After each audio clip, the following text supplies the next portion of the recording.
Hi there, families. Thank you for joining me for today's art project. I know that the title of our project is all about murals, but of course, we can't be painting on the walls inside or outside our homes. So, what we will be doing is recreating a really famous mural that is down in downtown Wasco. You've probably seen it before. It's the rose mural that spells out Wasco in the clouds. It's just a really, really cool, bright, fun mural that is going to be fun for our students to recreate, but we will be putting our own twist on it. So let's get started. Okay, scholars, so for today's art project, we are actually going to be recreating a mural that we can find in Wasco. If you don't live in Wasco, that's a-okay. Maybe you can take a quick drive out there and you can see the mural in person. But if not, you can also Google the mural to get a little bit more inspiration. This mural, you've probably seen it before, but it is covered from head to toe in color. And the entire bottom part is full of roses, and then it moves into this beautiful mountain scene. And then at the very top, it actually spells the word Wasco in the clouds. So it's a really, really fun, bright mural, and we're going to put our own little spin on it today. So the very first thing that I want to do with my mural is make a line that kind of separates the roses from the grass and the mountains. This line is not going to be super tall, it's going to be closer to the bottom. So I'm going to use my finger and I'm going to make a very rough line. Because this line is going to help me with my grass, and grass doesn't have like a harsh, straight shape. It's kind of a little bit rough. So if your line is rough like mine, that's awesome. After you make your line, scholars, this is where we're going to move to the top portion of our mural. And we're going to start with the mountains. We don't want to put our mountains right here on the line because we want to save this space for something else. So I'm actually going to move my finger, and it's going to help me out right about here. And I want to start by coming out from the side with my mountains. Capiche? So I'm going to make my mountains. I'm going to go up with some more rough lines, come back down, and then from there, I'm going to grab the other side of this mountain and go up. And remember, mountains are all sorts of funny shapes. And then, see how I left this room down here? I want to make one more that's kind of like in between. It's not so tall and stretches all the way out to my other corner. With these mountains, I'm actually going to make some more smaller mountains, and we're going to put them in these leftover spots.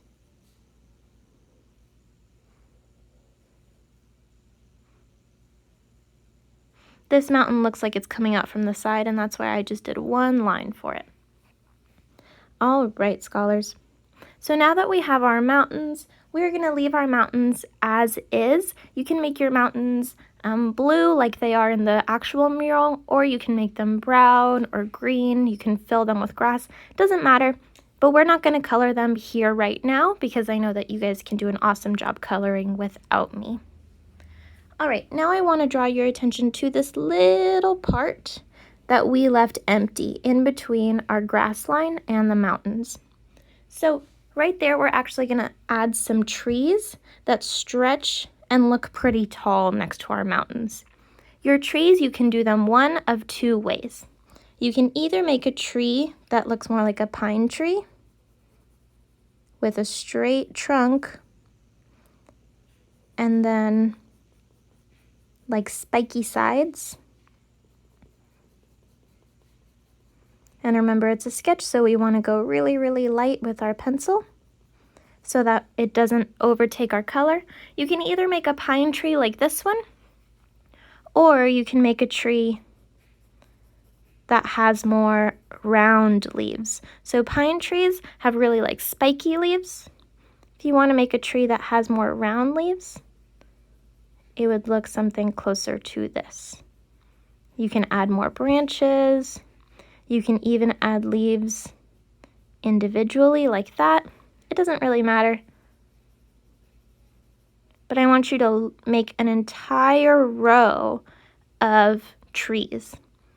And they don't have to be right next to each other. You can add a little bit of space like I did over here. You can make some of them really tall, or you can make some of them really short. Just make sure that they are full. Now, scholars, there's going to be a few times in this video where I'm going to pause and work by myself, and then you're going to pause too, so that you can get as much work as you can done. So right now, I'm going to pause the video so that I can finish up my trees, and then I want you to pause on the count of 3. When you and me come back and we both finish, then you're going to see how mine is full of trees. Ready? Pause on the count of 3. 1, 2, 3. Okay, scholars, so now if you unpaused, then you can see that I've got this big line full of all kinds of different trees. I decided that I wanted to do a mix of kind of the round trees and some of the pine trees, but if you're not done making your line of trees, just hit that pause, and then when you're done, you can come back to the video, okay? So now, scholars, we are going to move down below our trees. Remember how I talked about this whole section being like grass? So in that grass, we are going to make those really pretty roses that are in our mural. And I have an easy way that we can make roses. Roses are full of petals. So what we're going to do first is make a circle, and then we're going to draw the petals inside as if the rose is about to bloom. So it's kind of like in this in-between stage where it's not all the way out yet. It's still in the circle, but it's getting ready to come out, okay? So we're going to draw some of our big roses close to the bottom because they are close to us, right? And then our small roses close to the trees because they're getting far away from us. So let's draw just one big rose here in the middle. I'm going to start off by making a circle for my rose, and I'm still going with those very, very gentle, light strokes with my pencil. When you have your big circle, I want you to pick a corner. You can pick 1, 2, or 3 corners in your circle. I'm going to choose this one, and I'm going to draw a kind of curvy line all the way until I reach my finger, okay? So our step after our circle is our curvy line. Now, see how I reached over here? So instead of going backwards, we're going to go down. We're going to make a smiley face. Oh, and I ran into the side again, so I gotta go up, and then I go across, and then up, across, until I am full of petals. Do we see how we made the petal, scholars, by going from one side to another, another, until we were all the way out? Let's do it again. We're going to make another one, and I'm going to spread it out just a little bit. If these roses are kind of tough for you, you can always choose a different flower to make. Maybe you're better at making tulips or daisies. I like to draw daisies a lot too. So if you're just better at doing something else and you want to do another flower, that's a-okay. So after you have your circle, grab the side and meet your finger. It almost looks like a frowny face whenever we do the first one. Then we got to grab that corner, and we're going to make a smiley face over to our finger. All right, now another frowny face up to the middle. Another smiley face.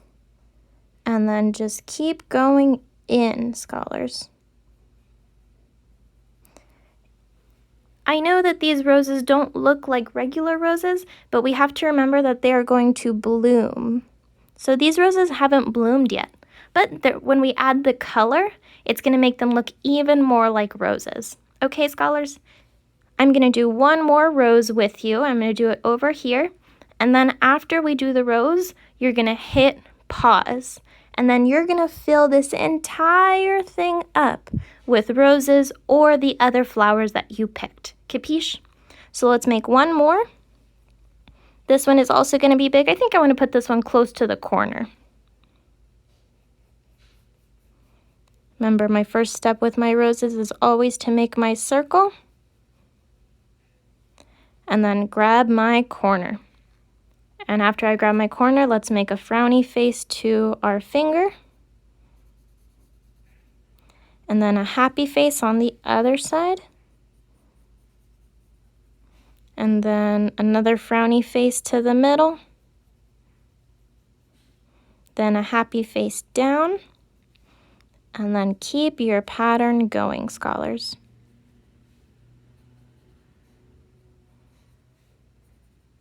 The bigger you make the roses, the more you gotta make these lines. If you make your roses really, really tiny, then you only need a few lines because there's not enough room to make more. So now, scholars, on the count of 3, you're gonna pause your video and finish making all of these flowers until you have no more room. Capiche? All right, on the count of 3, 1, 2, 3. Okay, scholars, if you unpaused your video, you can see that I've got all of these flowers squished into this little space. But we know that our flowers always need leaves, so if you didn't add leaves, we're going to add them now. I think lots of us know how to draw leaves, but if you don't, an easy way that you can do it is follow my pencil here. You can do a frowny face plus a happy face, and then make sure you just give it the stem. Capiche? So I'm gonna pause the video one more time. I'm gonna add all these leaves, and then when we're done, we're gonna see how much more full this little piece gets when we add leaves to all of our flowers. If you want, you can just add 1 leaf, but I think I'm gonna add maybe 2 or 3 leaves to all of my flowers. I know that we're pausing a lot in this video, scholars, but I promise this is going to be the last time we pause. So pause with me on the count of 3. 1, 2, 3. Alrighty, scholars, if you unpaused your video and finished making all of your leaves for your flowers, you will now see how much more full we made this little grass area of our mural. So if you haven't finished making your flowers or your leaves, that's a-okay. You can just pause and join us whenever you are ready. Whenever you make your leaves, you can always add as many as you want. And then for the little sections in here that are still missing something, I think I'm actually going to make some little like tufts of grass. And what that means is like I'm going to make it look more like grass by adding these little piquitos that help make the grass look a little bit more realistic. And I'm doing them, you can tell I'm doing them dark so that I don't forget to do them with a dark color. You can either keep them like this with your gray pencil, but I think that when I finish, I think I'm going to use a dark green to color all of my tufts of grass so that they are a different color green than my leaves. You can add as many of these as you want. You can add them all over, and they really do just look like little crowns, like little spikes sticking out in your grass. And you want to do that as many times as you can until your whole paper is full of them. I think I'm pretty much ready to go. So now if you've got all of this done, we are going to move to the top. Remember how earlier I described the mural and I said that it's spelled Wasco in the clouds? We're not going to spell the word Wasco, but we are going to spell something.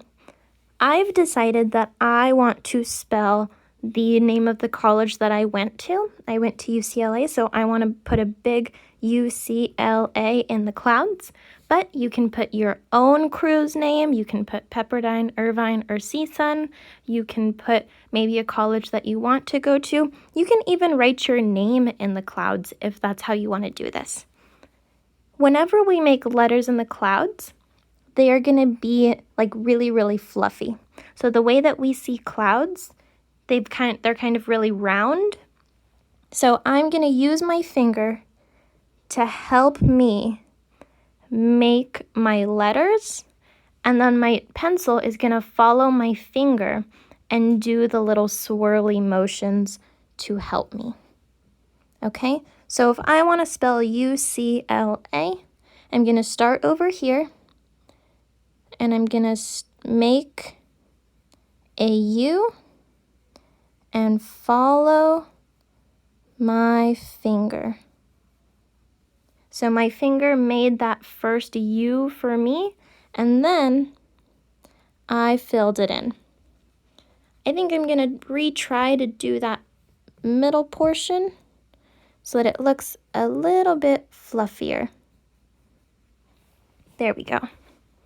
Now I'm going to do the C, and I know that my finger is going to help me make a capital C. Okay, there's the outside of my C, so now I just got to make the fluffy inside. There we go. Now I need an L and I need an A, so I'm going to make the L on top of this one. My L is pretty easy because it's just 2 sticks. So I'm going to come down with my fluffy cloud and go across like a normal L. And then I'm going to make the fluffy inside. And then the last one is just an A. My A is a little tough, but what I'm going to do is make the outside first. And I'm going to go up in a diagonal. And then I'm going to do the little feet. And up inside. And then my A is missing like a little window. So I'm going to make that little triangle window for my A. And I think I'm going to fix this fluffy inside before I finish. There we go. All right, scholars, whenever you are done spelling whatever you want up here, remember that your clouds should stay white. You can get a white crayon or maybe take a white colored pencil and keep it white so that you know not to fill this in. If you fill in the clouds with blue or with another color that we find in our sky, then when you color your sky, you're not going to be able to see what you wrote. Okay? All right, scholars, now that we have everything in our mural finished, the only thing that you have left to do is color all of it in. You can be as fun with your colors as you want. Just make sure that you can still read whatever you wrote up top. And when you're all the way finished, you should talk to your parents about maybe going to drive down into Wasco and see the real mural that is sitting in their downtown. Okay, scholars?